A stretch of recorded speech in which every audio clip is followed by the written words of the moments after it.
Bonjour, nous sommes le lundi 9 mai 2022 avec une météo qui semble très bonne.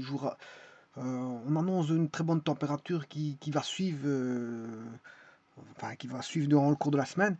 On aura des températures qui vont avoisiner les 20-25 degrés, entre 20 et 25, ce qui est de bon augure, sachant qu'on a connu déjà de belles conditions météorologiques jusqu'à présent. Donc pour l'instant, le printemps se passe avec, de très bonnes conditions. Encore faut-il pouvoir profiter de ces conditions météorologiques. Et ça, c'est à chacun, voilà, sa destinée. Chacun peut profiter à sa manière, voilà, des conditions qui nous sont offertes. Je vais voir ici une vidéo qui va être consacrée au plan incliné, bon, qui va être très rapide. Et dans le plan incliné, voilà, il y a quelque chose qu'il faut ne pas confondre. Ne pas confondre. Alors, c'est quoi ce qu'il ne faut pas confondre quand on fait un plan incliné, quand on établit le schéma d'un plan incliné? C'est ce fameux vecteur n. Qu'est-ce que c'est que ce vecteur n? Un vecteur n peut en cacher un autre. Vecteur n. C'est un vecteur. Hein.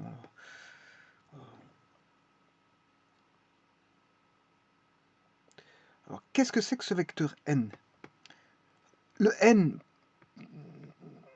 sachez que le n, ça dépend comment on voit le n. Je vous ai bien dit, un n peut en cacher un autre. Oui, effectivement. Donc ça, ce fameux vecteur n peut porter à confusion pour beaucoup de personnes. Qu'est-ce que c'est que ce vecteur n? Eh bien, je vais voir justement ici, indépendamment, bon, certains voient le vecteur n, bon, ils le définissent ce vecteur n d'une certaine façon, et d'autres le définiront autrement. Donc, dans les définitions, ben, on a deux vecteurs différents, puisque c'est pas la même chose. Ils sont définis tous les deux de manière différente. Et je vais vous montrer c'est quoi qui fait en sorte qu'on a deux vecteurs n différents. L'appellation du vecteur n est quelque chose de très important pour ne pas faire des confusions. Pour ne pas faire de confusion. Eh bien, voyons voir cela. Tout d'abord, on a ici la présence d'un sol horizontal, que voici. Ça, c'est le sol horizontal. Donc, je vais mettre avec une certaine couleur verte. C'est le sol. Par rapport à ça, ben, on crée une inclinaison. Ben, il y a des appareils de laboratoire qui permettent de faire ça. Hein. Voilà, des appareils de laboratoire qui permettent d'étudier voilà, le plan incliné. Ben, il suffit de tourner une manivelle et voilà, le plan remonte et s'incline. Et donc on a un angle, on peut incliner d'un angle alpha. Je vous montrerai que l'angle alpha peut être vu de différentes manières. Comment? Si on a beaucoup de triangles semblables, je l'ai déjà dit dans une démonstration précédente, sur le plan incliné, j'ai dit qu'il y a plusieurs triangles semblables et donc fatalement on peut retrouver l'angle alpha en plusieurs endroits. Alors je vous montrerai où ce qu'il est. Ici, c'est pas le but d'encombrer, mais en tout cas, bon, il sera ici et il sera là-bas. Bon, ça c'est pour la petite chose. Donc, alors, si vous faites du matériel de laboratoire, vous avez une manivelle ici et on peut tourner la manivelle et bien sûr on peut incliner le plan par rapport à l'horizontale. Bon, ça c'est pour la petite chose. Bon, alors bien sûr, il ne faut pas trop l'incliner parce que sinon le chariot il va descendre. Hein. Voilà. Enfin, ça dépend. Ici, là, il y a des roulettes, il va vite descendre. Hein, parce qu'il y a des frottements de roulement. Bon, à un moment donné, la pente va faire en sorte que les frottements de roulement, bon, il y aura il y aura moins de frottements de roulement, il va rouler. Il va rouler. Donc, l'idéal, c'est pas de mettre des roues. L'idéal, c'est de le mettre directement le poser pour qu'il y ait un frottement de glissement. Bon, et là, on peut monter plus haut en frottement de glissement bien sûr, si on a quelque chose qui est fort rugueux, enfin qui est rugueux, ben, il faudra une grande pente pour le faire descendre. Bon, ça c'est pour voilà, les conditions pour le faire soit rouler ou glisser sur une pente. Bon, l'un à l'autre, ça dépendra. Ben, si on a du roulement, il va vite rouler en fonction d'une inclinaison très petite. Et maintenant, si on a du glissement, ben, si on met un corps rugueux en tant que corps présent dans la pente, ben, il faudra une plus grande pente pour pouvoir le faire descendre. Bon, ben ça a à voir avec les frottements. Voilà. Ici, on n'est pas en mouvement. Hein. Je vous rappelle que c'est pour ça que je vous dis ici, ou alors on peut faire une photographie à un moment donné, de se dire, bon, voilà, à un moment donné, on est dans un point de vue, on va dire, d'équilibre. alors que normalement, il devrait descendre. Mais bon, je n'aime pas de mettre des roues. Bon, les roues, c'est pas l'idéal de mettre ça ici. C'est pas l'idéal, parce que ici, j'ai étudié un point de vue, je veux dire, de poids. Donc, je ne vais pas étudier ni des frottements de glissement, ni des roulements, voir s'il va glisser, s'il va rouler. Peu importe, on s'en fout de tout ça. Parce que ça s'étudie aussi dans un plan incliné, les glissements et les roulements. Ça s'étudie dans un plan incliné. Avoir la condition pour laquelle on a glissement et roulement. Voilà, ben ici, c'est pas le cas. Ici, c'est pour ça que je n'aime pas de voir des roues. Bon, malgré tout, vous voyez des roues. Vous voyez des roues. Bon, c'est pas grave. C'est pas grave. Ben, faisons en sorte que on est dans une condition d'équilibre ici. Bon, c'est-à-dire que le chariot ne roule pas, ne descend pas. Donc quand on a un poids,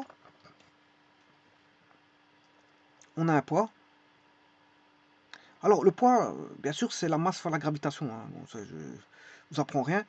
Alors, ce poids-là, où est-il son point d'application? Bien sûr, sa direction, ben, il est perpendiculaire au sol. Sa direction, il est dirigé vers le centre de la Terre. Alors, le point d'application, c'est le centre de gravité du corps. C'est le centre de gravité du corps. Et là, on a le poids qui est égal à la masse fois la gravitation. Donc, il est dirigé vers le centre de la Terre. Le sens du haut vers le bas. Ça, c'est la gravitation, c'est comme ça. C'est toujours comme ça. On connaît le point d'application. Il est toujours au centre de gravité du corps. Ça, c'est le point d'application. La direction vers le centre de la Terre et le sens vers le bas. Voilà, donc on connaît la direction au sens. Tout ça, on connaît. On connaît l'intensité parce que c'est m fois g. La masse fois la gravitation. Donc tout est connu. Ce vecteur-là, il n'est pas inconnu. Alors quand vous mettez un plan incliné, on a une décomposition suivant ce qu'on appelle deux directions. Une des directions est celui du plan Newton. Alors, le plan Newton, c'est l'inclinaison. Hein. Le plan Newton, c'est cette inclinaison que vous avez. Ceci, c'est le plan Newton. Hein. Ce que vous avez en vert là, c'est l'inclinaison. C'est le plan incliné. C'est le plan incliné. Ça, c'est le plan Newton. Alors, on a, par rapport à cette gravitation, on peut décomposer en deux forces. Une qui va être parallèle au plan Newton et une autre qui est perpendiculaire au plan Newton. Alors, je vous ai dit que j'allais parler de ce fameux N. Attention, hein, ce fameux N va jaillir de deux façons, deux vues différentes. Ça dépend comment on en trouve la chose du N. Alors, le N peut être considéré... Alors ici, dans ce cas-ci, voilà, là j'ai un fameux N. Alors, ça c'est une première définition du N. Vous voyez ici, j'ai un N. Voilà. Qu'est-ce que c'est que ce N? Comparativement à un autre vecteur que je pourrais mettre N, qui pourrait prendre n'importe quel... voilà, qui serait, oui, perpendiculaire. Ouais, perpendiculaire, mais pas forcément opposé à F perpendiculaire, en intensité. Enfin, le vecteur N ne serait pas opposé à F perpendiculaire. Il serait juste de signes. Attention, avec deux vecteurs sont opposés s'ils ont même direction, même intensité, des sens opposés. C'est ça, deux vecteurs opposés. Hein. Voilà, j'appelle deux vecteurs opposés. Il faut qu'il y ait... Donc, ce vecteur N là que vous voyez, je vais le mettre hein, en couleur. Ce vecteur N, il est opposé au vecteur F perpendiculaire. Ils sont tous les deux opposés. Contrairement à mon vecteur N que je viens de rajouter ici, hein, je viens de mettre un vecteur N ici, ben, là, c'est pas deux vecteurs opposés. Hein. Allez, je vais l'appeler N star pour les distinguer, N star. Là, il est opposé en sens, mais l'intensité, voilà, il n'a pas la même intensité que F perpendiculaire. Voilà, il a la même direction, des sens opposés, mais les intensités ne sont pas les mêmes. Donc, ce n'est pas deux vecteurs opposés. Pour avoir deux vecteurs opposés, il faut avoir vraiment deux mêmes intensités, deux sens opposés et de même direction. Là, on peut parler de deux vecteurs opposés. Donc, n star n'est pas opposé, n'est pas un vecteur opposé au vecteur f perpendiculaire, mais n star est opposé en sens par rapport à f perpendiculaire. Bon, faut faire très attention au sens. Alors, pour l'instant, j'ai distingué n et n star. Je vous montrerai c'est quoi n star. Mais avant toute chose, f parallèle, qu'est-ce que c'est que ce f parallèle? Voilà, le f parallèle, ben, on peut le calculer facilement. C'est mg sinus alpha. Que vaut f perpendiculaire, c'est mg cosinus alpha. Bon, ça, tout bonnement, voilà, c'est le poids fois le sinus de l'angle alpha. Alpha étant l'angle d'inclinaison, on le peut trouver en différents endroits, vu voilà, le caractère des triangles semblables que l'on a en présence. F parallèle est la force parallèle au plan Newton, c'est-à-dire au plan jaune. Voilà, il est parallèle au plan jaune. Donc on a une décomposition de la force, ici, ils l'ont appelé grand G. Ici, bon, je peux l'appeler P, parce que G, généralement, c'est... Ici, il est appelé grand G. G, généralement, c'est le centre de gravité. Hein. Bon, mais ici, ils ont mis grand G, c'est pas un problème. Le poids, on peut l'appeler soit grand G ou petit p, ou grand P, je m'excuse, grand P ou grand G, oui. Mais je n'aime pas essayer d'appeler ça grand G parce que le grand G, ici, normalement, c'est le centre de gravité. Donc, il ne faut pas commencer à tout confondre non plus. On peut appeler le poids grand G, mais bon, quand il y a une autre lettre G, bon, on essaie d'appeler ça P, le poids. On essaie d'appeler ça P. Parce que si j'appelle ça le centre de gravité, je préfère l'appeler P ici. Plutôt que G. Voilà. Alors, le poids il se décompose, vous voyez, en deux composantes. Une composante suivant la direction du plan incliné, c'est-à-dire le plan Newton, et une autre qui est perpendiculaire au plan Newton.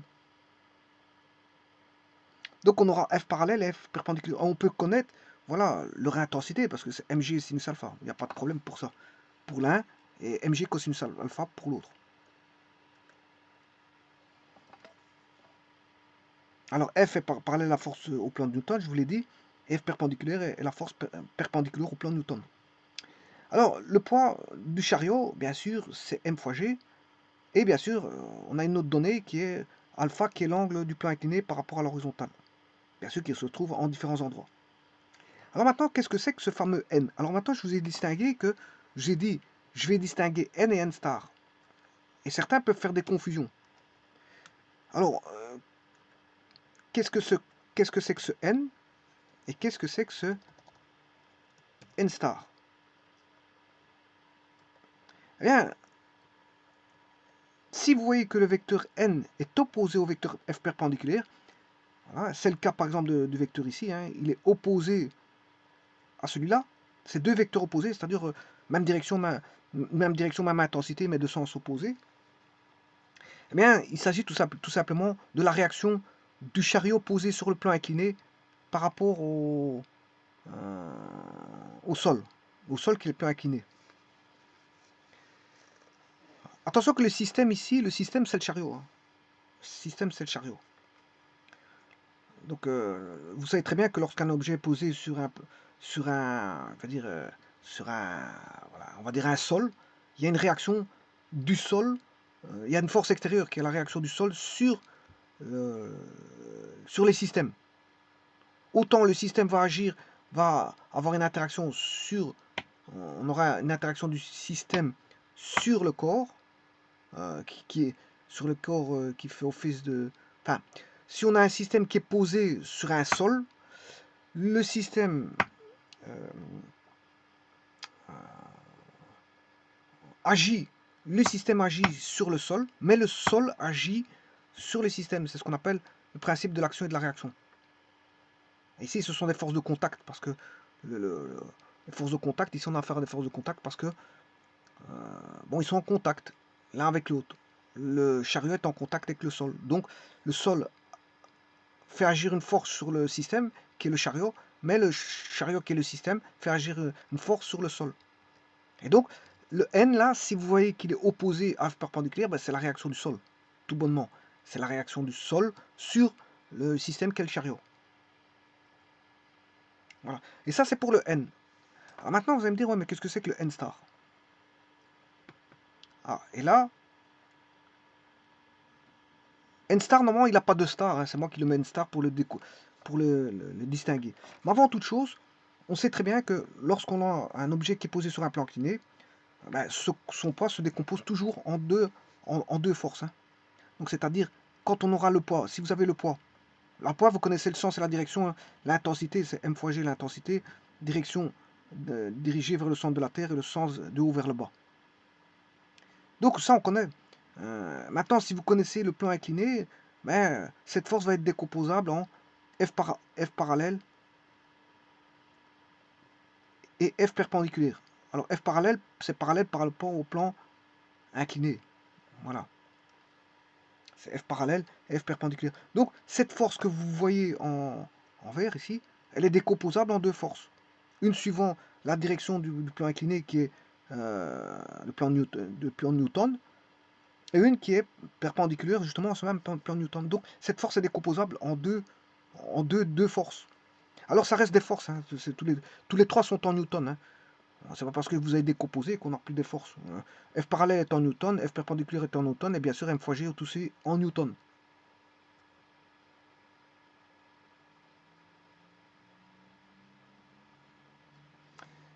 Donc je disais que la force perpendiculaire au plan incliné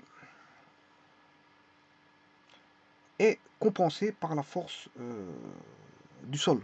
C'est normal parce que elle est compensée parce que c'est la loi de l'action et de la réaction, c'est-à-dire qu'il y a une interaction entre système qui est le chariot et sol et système. Donc elle est compensée. Donc F perpendiculaire, on va le retrouver.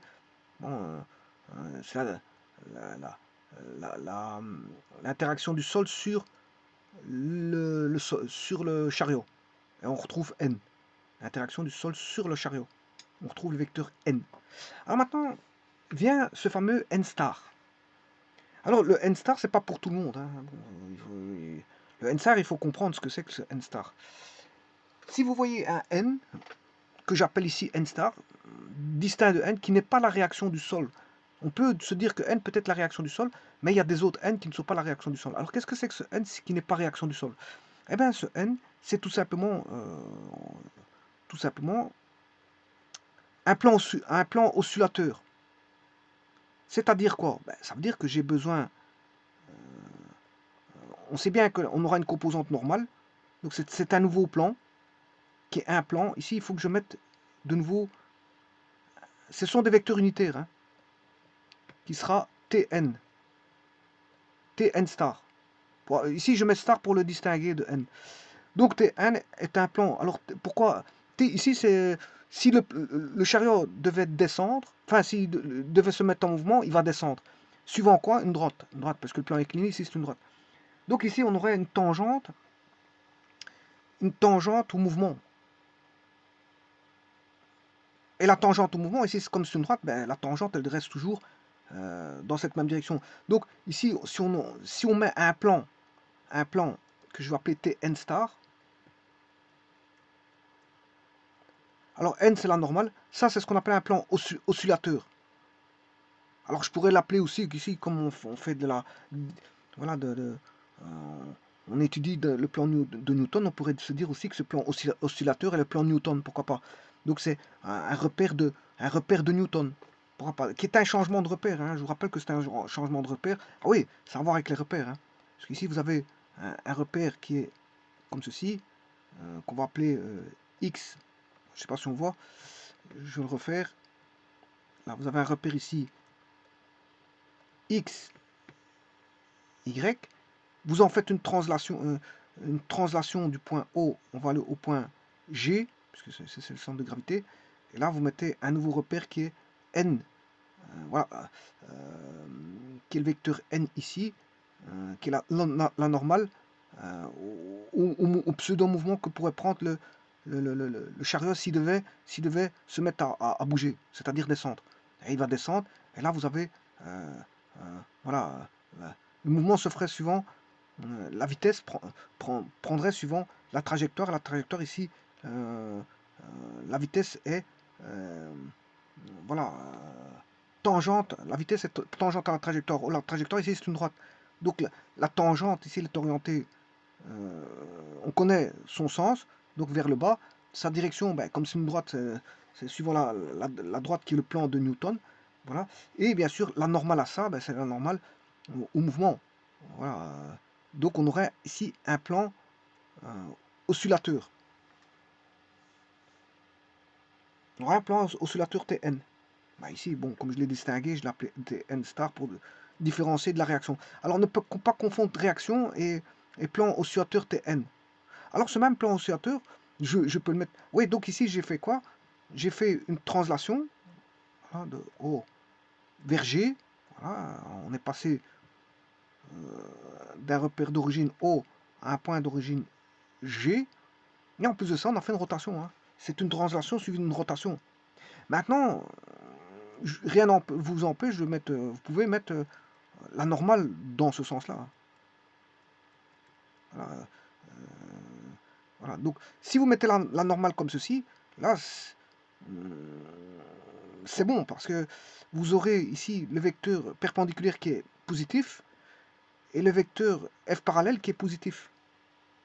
Maintenant, si vous mettez la normale dans le sens de la réaction, on va dire ça, dans le sens de la réaction, si le plan oscillateur Tn star ou n star a la direction de, de, on va dire, de la réaction normale du sol sur le chariot, à ce moment-là, vous allez avoir n star qui est vers le haut, plutôt que d'être vers le bas. Alors s'il est vers le haut, mais f perpendiculaire est négatif. F perpendiculaire est négatif.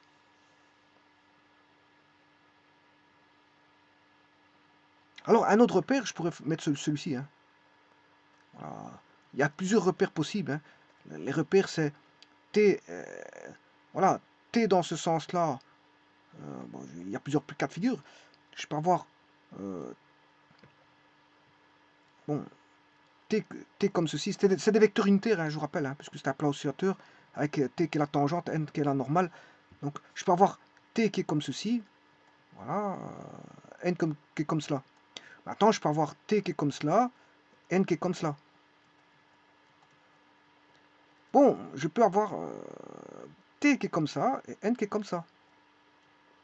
Là, j'ai choisi voilà, un T vers le haut. Pourquoi pas? Je veux dire, les repères, on fait ce qu'on veut dans les repères. Hein. Sauf simplement, ça va engendrer des opposés. Parce que si je prends le N qui est comme ceci, voilà, ben, F perpendiculaire, là, il est positif. Mais si vous prenez N de l'autre côté, le F perpendiculaire est négatif. Tout comme si vous prenez T qui est dans ce sens-là, voilà. S'il est dans ce sens-là, ben, vous allez avoir F parallèle qui est positif. Si vous prenez T dans l'autre sens, F parallèle est négatif. Ça va engendrer voilà, simplement des signes contraires. Maintenant, il reste un dernier cas de figure.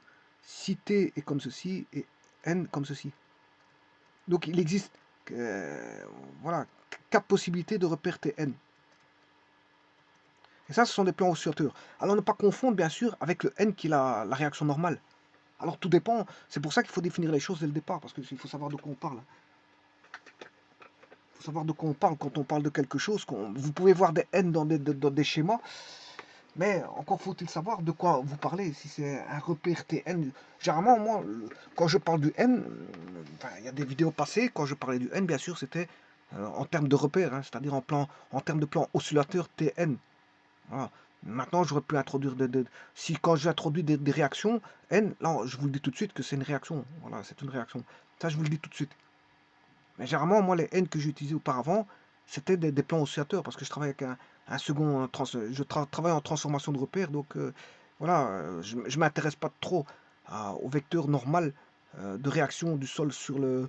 donc je ne le fais pas, mais je fais tout simplement voilà, un plan oscillateur Tn que j'appelle ici dans ce cas-ci un plan de voilà un repère de Newton parce que c'est un travail de Newton. Bon, on a un plan incliné de Newton, donc pour moi le repère c'est un repère de Newton, hein, c'est un repère spécifique au plan incliné.